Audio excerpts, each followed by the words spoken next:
पिछले एपिसोड में हमें दिखाया जाता है कि कैसे प्रेसिडेंट फार्मा जियन की कुछ मदद करते हैं ताकि वो कल वाला कंपटीशन जीत सके और हम उसको मात दे सकें ताकि वो और ज़्यादा तबाही ना फैलाए जो जियन था। अब हमें दूसरी तरफ दिखाया जाता है कि जी हान और याफ़ी को, जी हान जो कि जियन के वालिद भी हैं, याफ़ी उनसे उनके जियन के बारे में बताती है पिछले 3 साल में जो उनके साथ कुछ हुआ। लेकिन अब वहीं पे ही जियन भी खुद आ जाते हैं और फिर वो अपने वालिद से बातें करने लग जाते हैं। अब जियन और वो बाहर निकलते हैं घूमने फिरने के लिए। वहाँ का उनको माहौल कुछ अच्छा नहीं लगता। अब जियन का मूड भी कुछ ऑफ होता है क्योंकि वो कल वाली मेडिसिन के बारे में परेशान था। उसके वालिद उसे दिलासा देते हैं। इसके बाद जियन अपने पिछले 3 सालों का बताने लग जाता है, लेकिन उसके वालिद उससे कल वाले कंपटीशन का पूछते हैं जिस पे वो बताता है कि इसमें मेरी ही गलती थी कि मैं अपने मास्टर को खो दिया। अब मैं वो कल वाली मेडिसिन लेके अपने मास्टर को दोबारा रिस्टोर करूँगा। इस पर उसके वालिद कहते हैं कि तुम्हारे मास्टर ऐसा नहीं सोचते होंगे, वो तुम्हारे लिए अच्छा ही सोचते होंगे, तुम ज़रूर मेहनत करना और तुम्हें वो मेडिसिन ज़रूर मिल जाएगी। इसके बाद वो वहाँ से चले जाते हैं।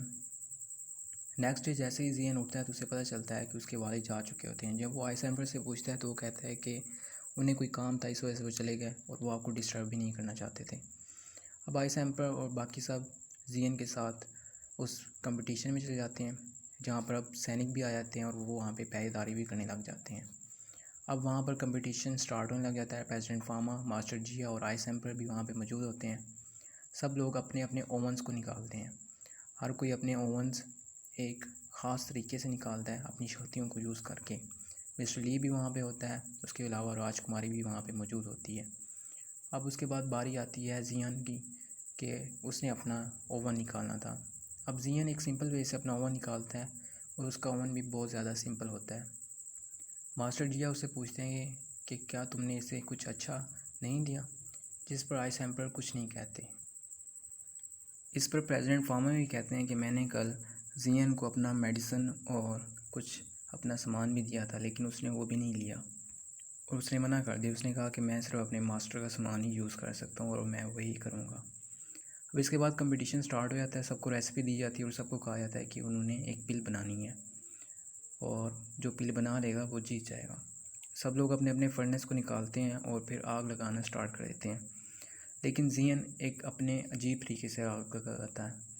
वो आग इस तरह लगाता है कि वो अपने फ्लेम्स को यूज़ करता है और वहाँ से अपने ब्लू फ्लेम्स से आग भड़का देता है।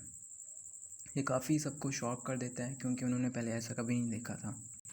उसके बाद अब सब लोग मेडिसिन बनाना स्टार्ट कर देते हैं। जियन भी अपनी मेडिसिन बना रहा होता है कि वहाँ पे देखता है कि अब जियन अपना पॉइज़न छोड़ रही है। इस पर सब लोग काफ़ी वीक होना स्टार्ट हो जाते हैं क्योंकि वो पॉइज़न आहिस्ता आहिस्ता सबको इफ़ेक्ट किया जा रहा था, जिससे उनकी पावर कम होती जा रही थी। लेकिन जियन को इससे अभी तक कोई फ़र्क नहीं पड़ा था। वो अपने मेडिसिन बनाने में फुल पुरजोश था। अब प्रेसिडेंट फार्मा वो भी देखते हैं कि कुछ ना कुछ गड़बड़ है। वो देखते हैं कि जियन ने अपना पॉइज़न छोड़ा हुआ है, लेकिन वो वहाँ पे कुछ कर नहीं सकते क्योंकि अगर वो कुछ करते तो वो अपना विक्टिम कार्ड खेलती, जिससे सब इल्ज़ाम इन पे आ जाना था। इसलिए वो खामोशी से देखते हैं कि मे बी जियन ये मुकाबला जीत जाए। अब जियन को दिखाया जाता है वो अपनी फुल पावर्स के साथ मेडिसिन बना रहा होता है, लेकिन वहाँ जियन भी अपना फुल पॉइज़न छोड़ रही होती है और वो पॉइज़न इतना हो जाता है कि सबके फर्नेसेस भी फटने लग जाते हैं और वहाँ से धुआं निकलने लग जाता है।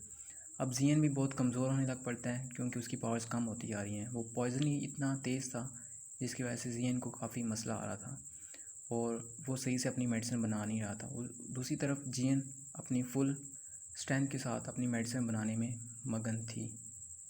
अब जियन अपना फुल एनर्जी यूज़ करके पॉइज़न छोड़ रही थी, जिससे बाकी पार्टिसिपेंट्स डायरेक्टली इफ़ेक्ट हो रहे थे। लेकिन जियन को वहाँ पे कोई इफ़ेक्ट नहीं हो रहा था क्योंकि वो अपनी एनर्जी यूज़ कर रहा था।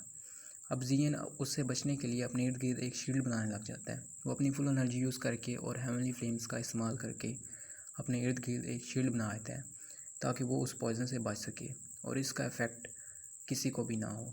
अब इससे जियन के पॉइज़न का इफ़ेक्ट बहुत कम हो जाता है और जियन भी तो बिल्कुल ही ख़त्म हो जाता है। अब इसके बाद वहाँ पर आसमान से बर्फ़ भी गिरने लग जाती है। अब जियन अपनी फुल एनर्जी के साथ उस फर्नेस में अपनी पिल बनाने की यूज़ करता है और तभी वो हद से ज़्यादा उस पर एनर्जी यूज़ करता है और हद से ज़्यादा एनर्जी यूज़ करने की वजह से उसका फर्नेस टूट जाता है। अब सब लोग इसे देख के बहुत परेशान होने लग जाते हैं। प्रेसिडेंट फार्मा भी बहुत परेशान होते हैं कि अब तो इसका फंडस टूट चुका है। अब जियन बहुत खुश होती है, लेकिन वहीं पे उसको याद आता है कि उसके मास्टर ने बताया था कि अगर तुमने पिल बनानी है तो तुम्हें फंडस की ज़रूरत नहीं पड़ेगी, तुम किसी और तरीके से भी पिल बना सकते हो। अब वो अपनी मास्टर की एनर्जी यूज़ करता है और उससे वो एक फर्नेस क्रिएट कर लेता है। इसे देख के प्रेसिडेंट फार्मा और सब लोग बहुत हैरान रह जाते हैं कि इसके पास बहुत ज़्यादा एबिलिटीज़ हैं। अब वो उस फर्नेस में अपनी पिल बनाने लगता है, लेकिन प्रेसिडेंट फार्मा और वो सब भी वहीं देख रहे होते हैं कि जियन वहाँ पे अपना पॉइजन डायरेक्टली जियन पे छोड़ देती है, जिसे देख के जियन डायरेक्टली इफेक्ट होने लग जाता है। ये बात मिस्टर लियू और राजकुमारी को पसंद नहीं आती। अब वो इर्द गिर्द आ जाते हैं जियन के और वहाँ पे एक शील्ड बनाने लग जाते हैं ताकि वो जियन को प्रोटेक्ट कर सकें। अब वो एक फुल शील्ड बना लेते हैं और जियन अपनी पूरी मेहनत के साथ उस पिल को आखिरकार बना लेता है। सब लोग बहुत खुश हो जाते हैं। ग्रैंडपा और नियन बैंड भी वहाँ पे होती हैं और वो भी बहुत खुश होती हैं। लेकिन नियन बैंड जियन से काफ़ी खुश नहीं थी, क्योंकि जियन बाकी लड़कियों से तो अच्छे तरीके से बात करता था, लेकिन वो नियन बैंड से अच्छे तरीके से बात नहीं करता था। ग्रैंडपा भी चाहते थे कि वो जियन को अपने क्लैन का हिस्सा बना लें, और कहीं ना कहीं नियन बैंड भी उसे पसंद करने लग पड़ी थी। अब वो देखता है कि सब लोग उसे उछाल रहे होते हैं और उसके वालिद वहाँ से जा रहे होते हैं। अब वो उनसे मिलने की ट्राई करता है, लेकिन वो उनसे नहीं मिल पाता, क्योंकि उसे पता है अगर उनसे मिलने की कोशिश की तो फिर वो वापस नहीं आ सकेगा। इसके बाद उसको बहुत सारी एनर्जी मिल चुकी होती है। अब वो अपना इनाम लेने ही वाला होता है कि वहीं पे वो बेहोश हो जाता है। और दूसरी तरफ जियन वहाँ से भागने की कोशिश करती है, लेकिन आइस एम्पर और मास्टर जिया उसके पीछे लग जाते हैं और उसे पकड़ लेते हैं। जहाँ उसे पकड़ लेते हैं तो जियन कहती है कि मैं अपने सारी सल्तनत के राज आपको बता दूंगी, आप मुझे छोड़ दें।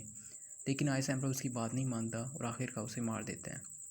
इस बात से मास्टर जिया उससे नाखुश होते हैं। वो चाहते थे कि उन्हें उसके सीक्रेट पता लग जाए, लेकिन आइस एम्पर कहते हैं कि जो उनका वफादार नहीं तो वो हमारा क्या हो सकता है। इसके बाद दोनों अलग अलग दिशा में चल जाते हैं। अब दूसरी तरफ में दिखाया जाता है कि आइस एम्पर और मास्टर जिया अलग अलग रास्ते हो जाते हैं और जियन ख्वाब देख रहा होता है जहाँ पे वो अपने मास्टर का शुक्रिया अदा करता है। इसके बाद जैसे ही वो उठता है तो उसे पता चलता है कि एक सेविका आई है जो उन्हें प्रेसिडेंट फार्मा के पास ले जाने आई थी। जैसे ही वो प्रेसिडेंट फार्मा के पास पहुँचते हैं वहाँ पे उन्हें एक इनाम देना था। अब वहाँ पे ग्रैंडपा भी होते हैं और वो ग्रैंडपा नियन बैंक को कहते हैं कि तुम यू लैंड सेट में चली जाओ, क्योंकि अभी थोड़ी देर बाद ही 3 ईयर एग्रीमेंट का मैच स्टार्ट होने वाला था। अब नियन बैंड अपने ग्रैंडपा से बात कर रही होती है इसके बारे में। उसके ग्रैंडपा उसे समझाते हैं कि ये मैच हमारे लिए जीतना बहुत लाजमी है। इसके बाद नियन बैंड भी चाहती थी कि वो ये मैच जीते और वो इस मैच को कभी भी ना हारे। अभी उनके दरमियान यही बातें चल रही होती हैं। नियन बैंड भी बहुत खुश होती है कि वो आज का ये मैच जीत जाएगी। ग्रैंडपा उसे कहते हैं कि तुमने यूलैंड सेट के अंदर ही रहना है और यहाँ से बाहर नहीं आना। अब नियन बैंड यूलैंड सेट में चली जाती है और ग्रैंडपा वापस वहाँ आ जाते हैं। अब दूसरी तरफ प्रेसिडेंट फार्मा उसे इनाम देते हैं जिसमें 100 रिस्टोर करने की मेडिसिन भी होती है। जियन बहुत खुश होता है और वहाँ से जाने लगता है। जैसे ही वो रास्ते में जा होता है तो उसे एक आदमी की टक्कर होती है। जैसे ही उस आदमी से टक्कर होती है तो वहाँ पे सारा सामान रुक जाता है। क्वीन मेडुसा भी वहाँ पे आ जाती है और क्वीन मेडुसा उसे कहती है कि जो तुम्हें मेडिसिन मिली है वो तुम मुझे दे दो। अब जियन को ही पता चलता है कि लास्ट टाइम उसकी सोल पावर इसलिए नहीं रिस्टोर हो सकी थी क्योंकि उसकी कुछ पावर क्वीन मेडुसा भी खींच रही थी। अब जैसे ही क्वीन मेडुसा कहती है कि तुम मेरे लिए रैंक 6 की पिल बनाओगी तो जियन वहाँ पे फ़ौरन मना कर देता है। वो कहता है कि मैं तो रैंक 4 का हूँ, मैं कैसे रैंक 6 की टैबलेट बना सकता हूँ। इस पर क्वीन मेडुसा उसके बारे में सब कुछ जानती थी और वो कहती थी कि तुमने आइस एम्पर के लिए भी तो रैंक 6 की पिल बनाई है, इसलिए अब तुम मेरे लिए भी रैंक 6 की पिल ज़रूर बनाओगे। असल में जियन को खुद भी वो रैंक 6 की पिल चाहिए होती है, इसलिए वो वहाँ पे हामी भर देता है और कहता है कि मैं वो पिल ज़रूर बना दूँगा, क्योंकि क्वीन मेडुसा कहती है कि अगर तुम नहीं बनाओगे तो तुम मारे जाओगे। इसके बाद वो वहाँ से चला जाता है अपने घर में। जैसे ही वो घर जाता है तो उसे पता चलता है कि उसके वालिद वहाँ पे नहीं है और वो एक लेटर छोड़ के चले गए हैं और उसमें वो उनको आशीर्वाद भी देते हैं।